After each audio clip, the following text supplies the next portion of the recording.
Well, hello, model car fans. Welcome to the Muscle Car Modeler. My name is Raul.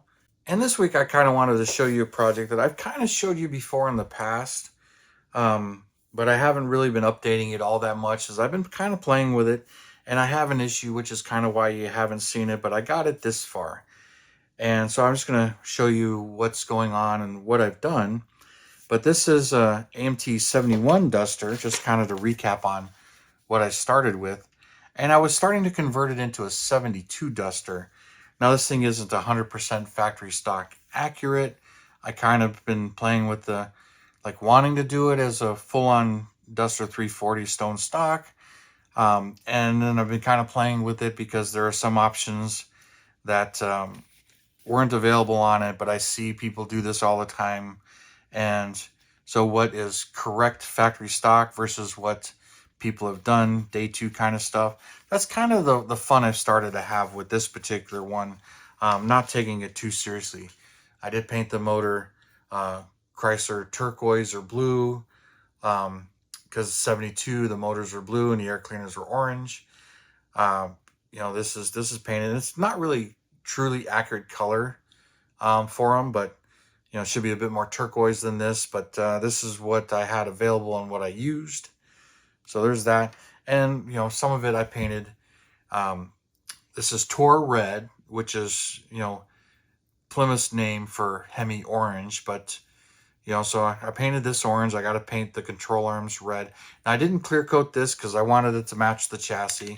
And I did the chassis and kind of the over restored also. So the trans cross member will be blacked out. The K member will be blacked out. And the control arms will be blacked out. And all the rest of this will be body color, which is correct for the car. But I didn't clear coat this because I wanted it to kind of blend in and be kind of like a factory overspray without going full on clear coat. But the clear coat makes a huge difference. So you can really see how it pops right there. The hoods, I've been having a little fun. You can see this not clear coated and it's clear coated, but I haven't done the hood blackout treatment, but I put the decals on. Just kind of did it on under the clear to help hold them down. And then I've got to black out the whole thing. So if you know the Duster 340, the factory cars, they did not come with hood scoops. You do see hood scoops on this in this particular color combination and everything, but that's a Duster Twister. You could not get the 340 engine in a Duster Twister. So I wanted to do it as an actual Duster 340. So I put the 340 decals on there. There are no marker lights on this body as I'm going to do foil casting off of another 72 and put them on here. So that's why there are no marker lights on this. They've been removed. Then you can see the work I've done to the tail panel. This center section, which on the real car is actually part of the tail light. Probably paint them silver and kind of detail them out and put the red lenses on there. So I'll get like the steel paint or argent paint to give them that look without the full-on detail. But there's the Duster 340 decals on there and all the work done. And you can see the peak I added to the trunk, which is 72 and later. But now that it's painted, it stands out even more than I was kind of hoping it would. And then I got the provisions here for the rear spoiler, which will be semi-gloss black. And I understand that, people were adding them, but the rear spoiler was not available in 72. But with Mopar, you never really know. There are some exceptions. But that's one of the reasons why I have this hood as well. Decided to do one up exactly as I mentioned. And, so that's pretty much ready. And then put the scoops on. And then I'll semi-gloss black the whole hood to give it that satin finish. But I'll do both scoops and get them all dressed up. Now I'm trying to remember if the Duster 340 had the chrome trim on the front of them or not. Not the Duster 340, the Twister. One of them did and one of them didn't. And right now that escapes me, but I'll research it before I actually get that far. But I decided since the hoods pop on and off so easy, that's why I have two hoods here. So I can easily interchange it between what's correct for a 340 and if somebody took one of these and added the scoops, the Twister scoops to the car, which I've seen many done that way, where the Twister scoops the spoiler And then I don't really have the 72 and later wheels for this particular one. I have some resin ones, but I've been kind of having fun with these Krager SS's, which is why I kind of have these. Thinking about, a wheel swap here, and I got a couple of different sets here. And I think these are actually Keystone, not Krager, but I don't know the differences that well. But finding the ones that actually fit the tires that came with the kit, and these ones I think fit a little bit bigger tires. But the bigger tires look kind of funny on this kit as it goes. One of the other things I didn't fix is here's the rally gauges, which the 71 and 70 does have, but the 72 would not have these. It'd have the more standard gauges. And I was trying to decide if I wanted to take the time and fix it or not. Right now I just semi-gloss this one. That could be a day 2 mod where somebody swapped the gauges. But I think I have 74 Duster or 75 Dart Sport around here somewhere, AMT kit.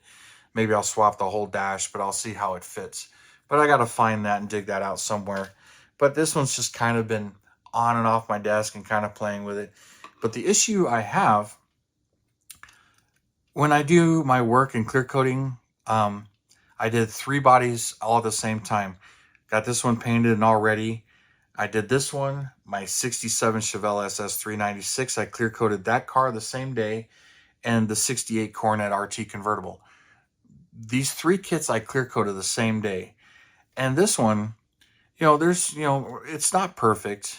It's nice, but it's not perfect. But for whatever reason, like this side's nice, that's nice. But this side, I'd gotten a bubble right there that really stuck out and attacked the decal. So if it'll focus on that, I hope it is. And then on this door, now I don't know if it was something I did, and right here, something got into paint, something on the decal. I didn't quite clean it enough. I'm not really sure what happened there. Camera doesn't seem to want to focus on it. But anyway, you can see it in the shine there for sure. So because I have those areas that I got to touch up and sand them smooth, and hopefully the decal don't come off on it, so I just kind of put it in the box to think about. And it's like I did all this work to this body. I'll let the clear harden and everything, and then I'll see about touching up this one side, and it's all pretty much right on the decal, which makes me think it was a reaction with either the setting solution or the decal. And I had different sets of decals from different vintage kits, and I had some issues where some of them didn't want to stick, some of them did, and I just had a bunch of different issues. So I had multiple sets of decals because of all the vintage or all the different kits I had of this particular one. And I don't really want to start over. And somehow I missed this whole mold line on this fender compared to the other fender. But it's kind of buried in the clear and doesn't quite stand out so much. And you probably wouldn't know it unless I pointed it out to you. But she's definitely a looker, and I'm really liking the metallic that's in this paint here. And hopefully it'll focus on it. Looks like it wants to focus now. But anyway, that's just, this iPhone. But anyway, just kind of show you what's going on there. And I'll continue moving on with this one and work on attacking that next. So not really sure what I'm going to do there, but got the rest of the engine compartment stuff here done. Here's the front, and then of course the radiator, and all this stuff looks really good. This color, it's kind of funny that it went from that to that all in the, with the clear coat, how much it really changed it all. So yeah, that's quite a difference on what a clear coat can do between base coat and clear coat. So definitely really sparkles, and you can really see the metallic in there, because Toro Red and Hemi Orange, as far as the car color, it's metallic. Very subtle, but it's metallic. Some people don't realize that it's an actual pearl or metallic color. But anyway, enough on that particular part of it. But I've been kind of having some fun with this, and I got to black this part out too. But that's kind of why once I got the clear on there, and I was really excited about how this was looking, and let the 3 cars, but I was really focusing on that 68 Coronet RT. So got that done for you guys. And this one kind of sat, but when I saw those bubbles developed, and they weren't there until, hours later. So they developed after, they were not there when I initially sprayed the clear within the first hour when I put it all in the garage, and then walked away from it to let it gas out and everything, and vent. But that's when they appeared.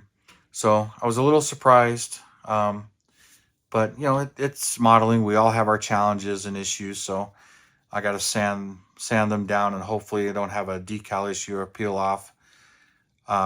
So just touching it up with some of the black paint and getting clear on those things and getting it all to blend in. So hopefully I can get all that done and it doesn't look too bad, or maybe even just smooth it all out and lay another decal right on top of it. That's a thought as well. I don't know. The shine would definitely differ, but if I did that, I would have to do it to this side as well. Put decals on the top side. So that may be a thought too. But anyway, let me know what your thoughts are, and how would you handle a challenge like that? Especially since I really don't want to strip and start over. And that is a possibility. I do have more of these bodies, but I really don't want to go through the mods again. But anyway, thank you for tuning in, subscribing, and all your comments. I really do appreciate you guys. And you have a wonderful weekend, and I will see you next Saturday.